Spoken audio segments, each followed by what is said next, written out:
एक ऐसा किलर जो रात के अंधेरे में निकलकर खूबसूरत लड़कियों का ब्रूटली रेप करके उन्हें मार देता है। जी हाँ दोस्तों, इस फिल्म की कहानी इतनी ज़बरदस्त है कि आपके होश उड़ने वाले हैं, क्योंकि किलर जिस तरह से मर्डर करता है ना, सबकी हवा टाइट कर देता है। और लास्ट में जो राज पता चलता है, उसे देखकर आपकी आंखें फटी की फटी रह जाएगी। तो चलिए प्राइम वीडियो पर आइस मूवी को एक्सप्लेन करता हूँ। पसंद आए तो लाइक ज़रूर करना। तो फिल्म की शुरुआत में हम एक शख्स को देखते हैं जो किसी महिला को बिठाकर कहीं ले जा रहा होता है। हालांकि उस शख्स के इरादे कुछ ठीक नहीं थे, इसलिए वो औरत घर आते ही कार से नीचे उतर जाती है। उसके बाद वो अपने घर में जाती है जहां पर वो अकेली थी। तभी अचानक कोई शख्स आता है जिसे देखकर वो औरत पूरी तरह से डर चुकी थी। वैसे रात को उसके साथ क्या होता है ये तो नहीं दिखाया जाता, बट सुबह सुबह वहां पर एक लड़की आती है। वो देखती है तो लाची की लाश पड़ी थी, या यूं कहें कि उस लड़की का कोई ब्रूटली रेप किया था, जिससे वो बिस्तर पर ही मरी पड़ी थी। अब वो लड़की वहां से भागते हुए पास के ही पुलिस स्टेशन पर पहुंचती है। उन्हें बताती है कि उसकी बहन को किसी ने मार दिया, बट पुलिस ऑफिसर कंप्लेन लिखने के बजाय उस लड़की को भला बुरा बोलकर भगा देता है। उसके बाद सीन शिफ्ट होता है एक न्यूज़ एंकर के पास, जिसका नाम था संध्या। जी हाँ दोस्तों, संध्या अपने जॉब से खुश नहीं थी, क्योंकि वो जो करना चाह रही थी उसका बॉस उसे करने नहीं देता। यानी वो बेफिजूल की न्यूज़ करने को बोलता रहता था, जिससे संध्या उसके पास जाती है। हम देखते हैं कि उसके बॉस का नाम था रविकांत। अब वो संध्या पर अपने रौब झाड़ने लगता है, जिससे वो गुस्से से उसका जॉब छोड़कर चली आती है। अब संध्या एक कैफे में जाती है। उसके बॉयफ्रेंड अमर की थी। संध्या उन्हें बताती है कि अब वो किसी के भी इशारों पर नहीं नाचने वाली, इसीलिए वो खुद का कुछ शुरू करेगी। मतलब कि वो अपनी फ्रेंड के साथ मिलकर पॉडकास्ट शुरू करने का फैसला लेती है। उसके इस फैसले से उसकी फ्रेंड बॉब भी बहुत खुश होती है, क्योंकि वो बहुत पहले से ही उसे करने के लिए तंग कर रही थी। फिलहाल संध्या पॉडकास्ट शुरू करने के लिए मान जाती है। अब अगली सुबह संध्या की फैमिली तैयार होकर अमर के घर जाते हैं। दरअसल वो उनकी शादी कराने वाले थे, इसलिए दोनों की फैमिली एक बार आपस में मिलना चाहती थी। हम देखते हैं कि सभी को रिश्ता मंजूर था। तभी वो वहां से निकल ही रहे थे कि रास्ते में ही संध्या की फ्रेंड बॉबी की नौकरानी मिलती है, जो बहुत डरी हुई थी। वो उसे बताती है कि बॉबी को किसी ने मार दिया। अब ये सुनते ही संध्या बॉबी के घर जाती है। वो देखती है कि 2 लोगों की लाश पड़ी थी, बॉबी और उसके बॉयफ्रेंड की।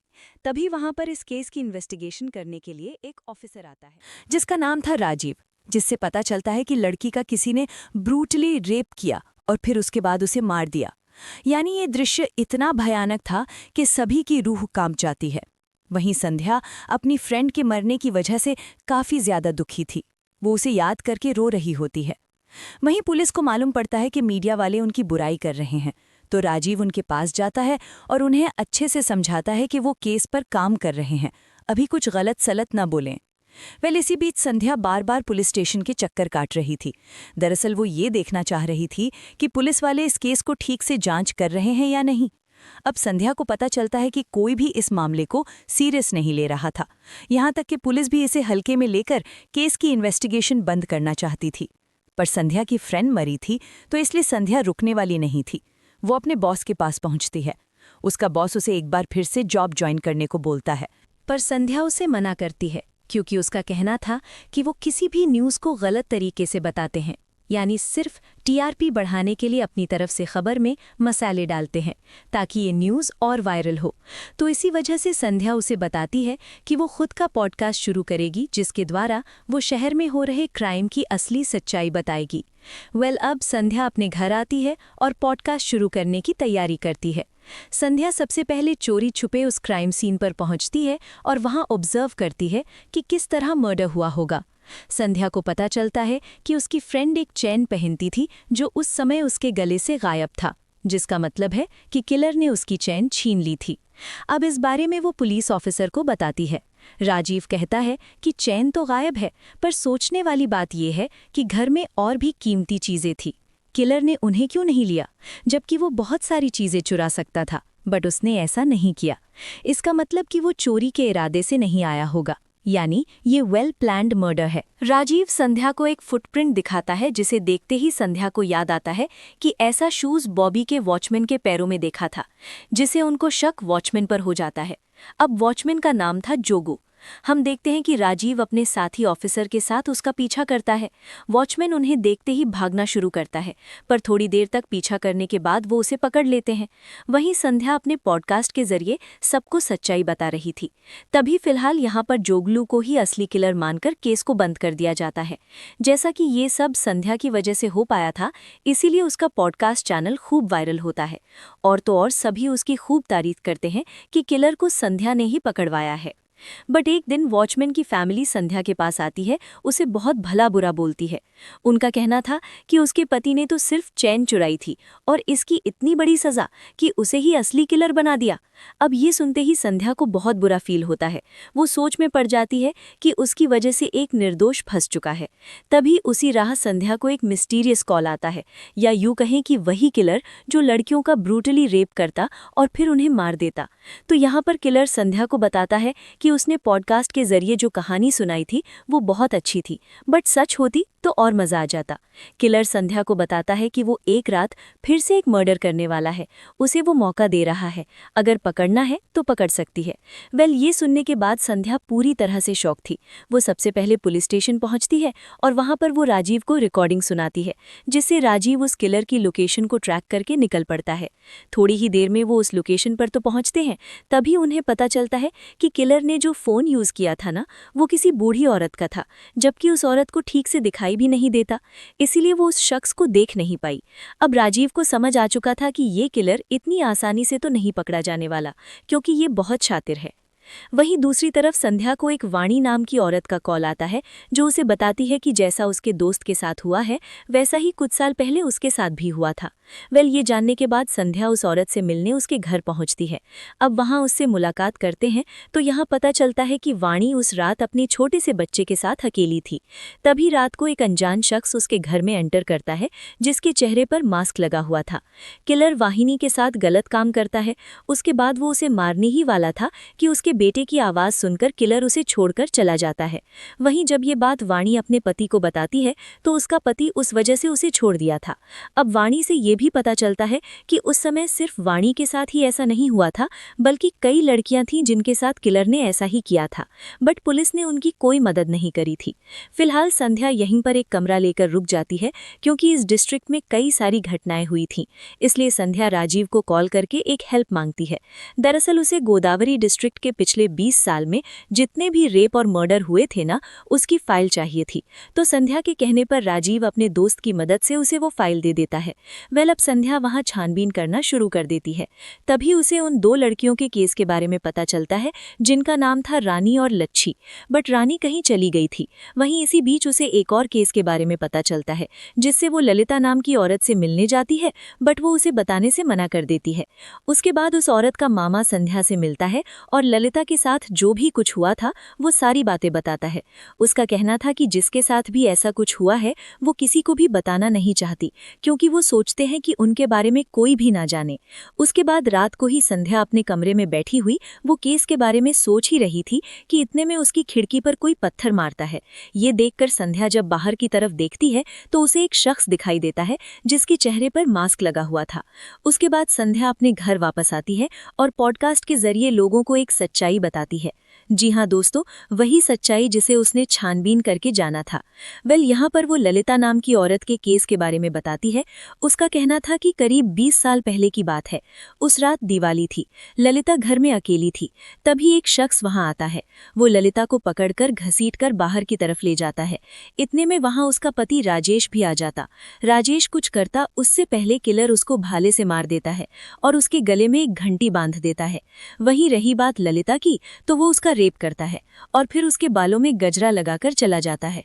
मतलब कि किलर ऐसा सबके साथ करता था। संध्या ये भी बताती है कि उसकी फ्रेंड बॉबी के केस में भी ऐसा ही हुआ था। इससे ये चीज क्लियर होता है कि शायद ये वही किलर हो जो अब फिर से वापस लौट चुका है। संध्या सबको आगाह करती है कि वो रात के अंधेरे में शिकार करता है, उसके हाथ में घंटी और गजरा होता है, इसलिए सभी को रात में संभल कर रहना पड़ेगा। अब संध्या की वजह से ये सब खबर वायरल हो जाती है, जिससे पूरे शहर में डर का माहौल छा जाता है। और तो और सभी पुलिस से सवाल पर सवाल पूछ रहे थे। इस वजह से कमिश्नर राजमणि संध्या पर भड़क जाता है। वो मीडिया को बताता है कि वो झूठी कहानी बता रही है ताकि वो नाम कमा सके, इसलिए आप लोग उसकी बात पर विश्वास ना करें। जैसा कि पिछले 20 सालों में कई रेप हुए थे ना, जिसकी सच्चाई जानते ही सभी पुलिस को ट्रोल कर रही थी। इस वजह से राजीव खफा था, इसलिए वो संध्या के पास आता है और उसे खूब डांटता है। हालांकि संध्या को कुछ फर्क नहीं पड़ता। वो अगले ही दिन अपने बॉस रविकांत की मदद से एक प्रेस कॉन्फ्रेंस करती है, जिसके द्वारा वो सबको असली सच्चाई बताना चाहती थी। हम देखते हैं कि प्रेस कॉन्फ्रेंस में संध्या सबको बताती है कि हमारे बीच एक सीरियल किलर है जो खुलेआम घूम रहा है। हालांकि मेरी बात पर कोई विश्वास नहीं कर रहा है, इसलिए मैं आज उन लड़कियों को आपके सामने लाने वाली हूं जिनके साथ ऐसा हुआ है। तभी संध्या को पता चलता है कि उसने जिन औरतों को बुलाया था वो आने से मना कर रही हैं। इस वजह से उसका बॉस उस पर बहुत गुस्सा होता है। उसका कहना था कि अगर हम उन औरतों को नहीं बुलाएंगे तो इस वजह से हमारी बहुत बेइज्जती होगी। बट संध्या मजबूर थी, वो काफी ज्यादा दुखी थी। वहीं जब ये बात मीडिया वालों को पता चलती है तो वो संध्या को खूब बोलते हैं। वो जाने ही वाले थे कि इतने में वहां 2 लड़कियां आ जाती हैं। जी हाँ दोस्तों, वही लड़कियां जिनका नाम था रानी और लच्छी। यहाँ पता चलता है कि उस रात लच्छी मरी नहीं थी बल्कि जिंदा बच गई थी। लच्छी उस रात के बारे में बताती है। दरअसल उसके गांव का नाम था गंगावरम। हर साल उसके गांव में गंगमा मेला लगता था, तो उस मेले की रात को लच्छी और रानी को नाचने के लिए बुलाया गया था। तो उस प्रोग्राम खत्म हुआ तो वो एक चिन्ना नाम का शख्स उन्हें परेशान करने लगा। वो उन दोनों को अपने साथ ले जाना चाहता था, बट एमआरओ ने उन्हें अपने साथ बिठा लिया। बट कुछ देर बाद जाने के बाद उन्हें समझ आया कि एमआरओ के भी इरादे ठीक नहीं थे, इसलिए वो उसकी गाड़ी से उतर जाती। फिर लच्छी अपने घर में आती है। वो अपने कपड़े बदल ही रही थी कि इतने में वहां किलर आ जाता है। वो उसके साथ जबरदस्ती करता है और उसको मरा हुआ समझकर उसके बालों में गजरा लगाकर चला जाता है। तो ये थी रानी और लच्छी की सच्चाई। बट कोई भी उनकी बात को मानने को तैयार नहीं था। उनका कहना था कि संध्या ने इन दोनों लड़कियों को पैसे देकर बुलाया है। अगर ये सच कह रही हैं तो सबूत के तौर पर पुलिस कंप्लेंट दिखाएं। अब इस पर वो बताती हैं कि वो पुलिस के पास तो गई थी, बट उन्होंने कंप्लेंट लिखने से मना कर दिया और तो और भला बुरा बोलकर भगा दिया।